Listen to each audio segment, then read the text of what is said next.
welcome back. So now we are going to continue with our same lesson, function of management. Function of management में हमने पहले functions देखे हैं. Functions of management in planning, then organising, staffing, directing, and the next function is coordination. अभी coordination, before learning about coordination, what is coordination, what is the meaning of coordination, ये जानना बहुत जरूरी है. तो कोऑर्डिनेशन का मतलब होता है कोऑर्डिनेट करना. कोई भी दो चीजों में जब हम कोऑर्डिनेट करते हैं उसे कोऑर्डिनेशन कहते हैं. अभी यहाँ पे हम तो बिजनेस की बात कर रहे हैं. So talking about business, we need to coordinate between the business, the staff, the employees, और जो भी मैनेजमेंट लेवल पे है उन लोगों के साथ कोऑर्डिनेट करना. और जो भी फंक्शंस हमने देखे हैं इसके पहले, प्लानिंग, स्टाफिंग, देन डायरेक्टिंग, ये सब फंक्शंस जो हमने देखे हैं, ये सभी फंक्शंस को एक दूसरे के साथ कोऑर्डिनेट करना है. If there is no coordination, the business is not going to go anywhere, क्योंकि हमें पता ही नहीं है दूसरा इंसान क्या कर रहा है. समझ में आ रहा है आपको? लाइक यू नो, मैं अगर एडवर्टाइजमेंट डिपार्टमेंट में हूँ, आप मार्केटिंग डिपार्टमेंट में हो, ओके, तो प्रोडक्शन में कोई और हमारे कलीग्स काम कर रहे हैं, मतलब वहाँ पे वर्कशॉप पे कोई और लोग काम कर रहे हैं, तो हम सब में कोऑर्डिनेशन ही नहीं है. वो इंसान क्या बना रहा है ये मुझे पता नहीं है, मैं क्या कर रही हूँ ये आपको पता नहीं है. मतलब मैं एडवर्टाइज किसी और चीज का कर रही हूँ, आप मार्केटिंग किसी और चीज का कर रहे हो, वो बंदा बना कुछ और ही रहा है. So if there is no coordination, हमारी कंपनी, मतलब जो भी हम बना रहे हैं वो फ्लॉप हो जाएगा, जो भी हमारा टारगेट है वो फ्लॉप हो जाएगा. सो this is very important. Coordination is very important. Okay, now we are going to see importance of coordination. So all together there are 9 points. यहाँ पे मैंने भले 4 लिखे हैं, बाकी के मैं आपको obviously समझा ही दूंगी. So the first one is encourages team spirit. Now what is team spirit? जब भी हम एक साथ काम कर रहे हैं, you know, we are working together, जैसे कि हमारे इंडियन क्रिकेट टीम है, एक साथ काम कर रही है, उनमें टीम स्पिरिट बहुत होता है. Everybody is working together, inspiring and encouraging each other.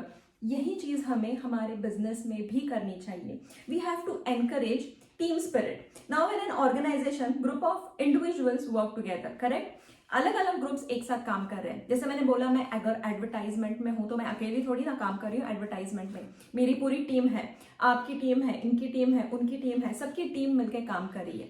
तो जब हम साथ में काम कर रहे होते हैं, यार हमारे घर पे भी हम कितने सारे लोगों के साथ झगड़ा करते हैं. Like we don't get along with our mother, we don't get along with our father, we don't get along with our brother, sister, जो भी है, लेकिन फिर भी साथ में रहते हैं. In the end we come together and we live together. यही चीज यहाँ पे भी याद रखनी है. अभी कोऑर्डिनेशन क्या करता है, यहाँ पे जब भी किसी दो लोगों के बीच कुछ मिसअंडरस्टैंडिंग हो जाए, आर्ग्यूमेंट हो जाए, काम के बारे में, पर्सनली जो भी है, तो ये जो कोऑर्डिनेशन है आपको साथ में रखेगा. So it will encourage team spirit in the work. So ये रिस्पॉन्सिबिलिटी मैनेजमेंट लेवल में जो भी मैनेजर है, लीडर है, मतलब टीम लीडर जो होता है उसकी होती है. So he will make sure that you all are together with the help of. So this is the importance of coordination. So this was the first point. Okay, now the next point is gives proper direction. Okay, now you will say, how does coordination give proper direction? Now see, in a department we all are working together for a common goal. हम भले ही अलग अलग group में अलग अलग काम कर रहे हैं according to our speciality, but our common goal is to whatever जो टारगेट कंपनी ने बनाया है वो हमारा कॉमन गोल है, राइट. सो वो कॉमन गोल अचीव करने के लिए जो भी काम हमारे, अभी this is also again management level पे, या जो टीम वर्क, जो टीम लीडर है, ये लोग कर सकते हैं. एक सिस्टमैटिक वर्क पैटर्न तैयार करते हैं हमारे लिए. एंड वी नो, एक दूसरे की मदद से कोऑर्डिनेट करके एक दूसरे के साथ we have to go together and we have to work together.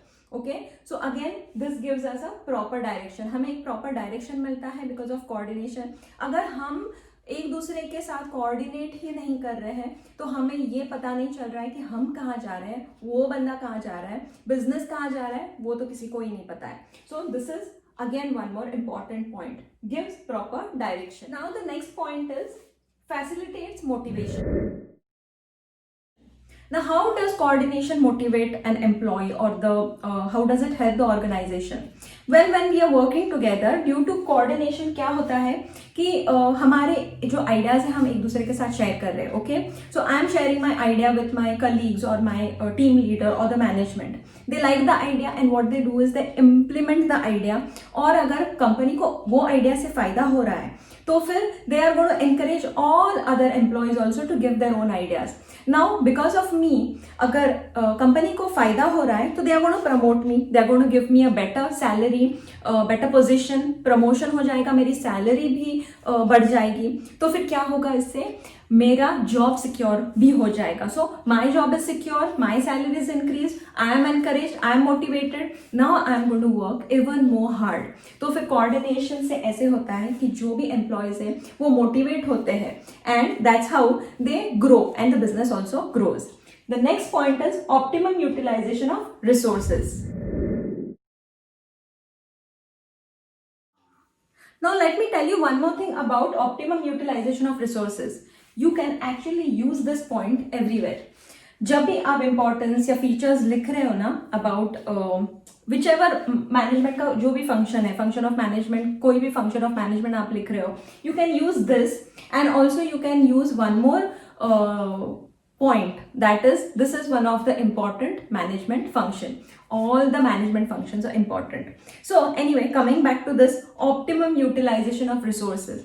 Now you know what are resources. Resources मतलब जो भी चीजें हम हमारे बिजनेस के लिए यूज कर रहे हैं, नेचुरल रिसोर्सेज हो या तो फिर मैन मेड रिसोर्सेज हो, हर एक चीज मतलब नेचुरल हो या मैन मेड हो वो तो हमें हमारे बिजनेस में चाहिए होती है.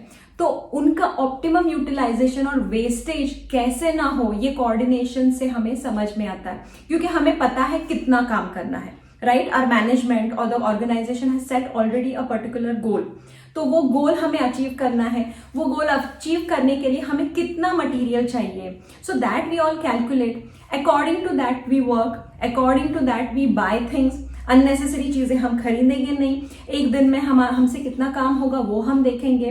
तो ये सारी चीजें एक दूसरे से बात करके कोऑर्डिनेशन से ये चीजें होने वाली है. तो इससे फायदा क्या होता है कंपनी का और हमारा भी, हमारा टाइम वेस्ट नहीं होता है, अननेसेसरी हम ज्यादा का काम नहीं करते हैं, और जो भी रिसोर्सेज अवेलेबल है कंपनी के पास वो वेस्ट नहीं होंगे. So that will be saved and ultimately it is going to be beneficial for the organization only, because if there is no wastage, there is the expenses कम हो जाते हैं. So this is how it is going to help. Now, the next point, fifth one, achieves organization objective. Now organizational objective, हमारा objective क्या है, किसी भी organization का objective क्या होता है, to achieve a particular target. जो भी है, जो भी उनको इतना प्रॉफिट करना है ईयर में, इतना टारगेट, इतना प्रोडक्शन होना चाहिए वीकली, मंथली, ईयरली, जो भी है आपका बिजनेस का साइज जैसा है उसके हिसाब से. Now how is coordination going to help here. Now coordination is going to help in achieving that objective. How, because यहाँ पे हमारा कोऑर्डिनेशन है तो उसके पहले का जो पॉइंट मैंने आपको बताया था, I have just wiped it. तो उसके पहले का जो पॉइंट था, it was optimum utilization of resources. वहां पे मैंने आपको बताया कि when you coordinate you know how much you need, जितना भी रिसोर्स आपको चाहिए उतना ही आप यूज करोगे. तो वहां पे वेस्टेज कम होता है रिसोर्सेज का, तुम्हारे टाइम का, हमारे टाइम का, ऑर्गेनाइजेशन के टाइम का. तो उससे क्या होता है, ऑब्वियसली ऑर्गेनाइजेशन को जो है वो हेल्प होने वाली है, and that's why it is going to obviously take us at a different level. जैसे कि यहाँ पे इन्होंने बोला है delay in completion of target भी. अगर कोई डिले होता है तो हमें पता है हमें कितना काम करना है. अगर हमें सबमिशन करना है, कोई चीज़ हमें ट्रांसपोर्टेशन से भेजनी है, तो वहाँ पे जो भी हमारा कंप्लीशन टाइम है वो हम कैलकुलेट कर सकते हैं, because we know how much he is working, how much I am working. यहाँ पे कोऑर्डिनेशन है तो वो भी नहीं होगा. फिर जो भी मिसअंडरस्टैंडिंग एक दूसरे में है, कोऑर्डिनेशन होगा तो मिसअंडरस्टैंडिंग नहीं होगा. So you know this is also very important. If all the employees are working together, अगर वो साथ में काम कर रहे हैं तो वहां पे उनका कोऑर्डिनेशन और झगड़ा ज्यादा से ज्यादा मतलब कम से कम होना चाहिए. अगर वो लोग झगड़ा कर रहे हैं तो फिर you know they waste their time and energy in that and they will never take your organization, और उन लोगों का भी कोई फायदा नहीं होगा. इसलिए जहां पे कोऑर्डिनेशन है वहां पे हम अचीव कर सकते हैं हमारा goal. Okay, now the next important point is improve relation. किसका रिलेशन, जो एम्प्लॉयज है, जो भी अलग अलग डिपार्टमेंट है, उनका रिलेशन जो है वो इम्प्रूव होता है, क्योंकि हमारा कोऑर्डिनेशन एक दूसरे से है। मैं जो बना रही हूँ, मैं अगर एडवर्टाइजमेंट में, जैसे मैंने पहले से बोला है कि since if I was in advertisement, I need to understand what the sales department और जो मैन्युफैक्चरिंग में है वो क्या बना रहा है, वो क्या बना रही है मुझे पता है, तो मैं उसका एडवर्टाइजमेंट कर सकती हूँ। वैसे ही other relations are also going to improve, like for example sale departments works according to the production department, production क्या हो रहा है उसके हिसाब से सेल्स डिपार्टमेंट काम करने का, production department depends on purchase department and so on, so everybody is dependent on each other, और वहां पे कोऑर्डिनेशन है, इसलिए हमें पता है दूसरा क्या कर रहा है और उसके हिसाब से हमें भी हमारा जो काम है वो डिसाइड करना है। So this is also very important, leads to improves relation. Now next we are going to see the seventh point. Okay, now the next point is leads to higher efficiency. Actually हमने discuss किया है when I told you when you are saving the resources, आप जब अपने resources save कर रहे हो मतलब आप पैसे भी बचा रहे हो, एट द सेम टाइम आप अपना काम भी कम कर रहे हो, कम कर रहे हो मतलब वेस्ट नहीं कर रहे हो, जितना जरूरी है उतना ही काम कर रहे हो। So ultimately this is going to lead us to the efficiency, आपका मतलब जो काम कर रहा है उसकी भी एफिशिएंसी बढ़ जाएगी और कंपनी की भी एफिशिएंसी बढ़ जाएगी, because if you are saving the resources, unnecessary चीजें अगर वेस्ट हो रही है तो फिर ऑब्वियसली एक्सपेंसेस बढ़ जाते हैं, तो प्रॉफिट कम हो जाता है, this already we know that, right.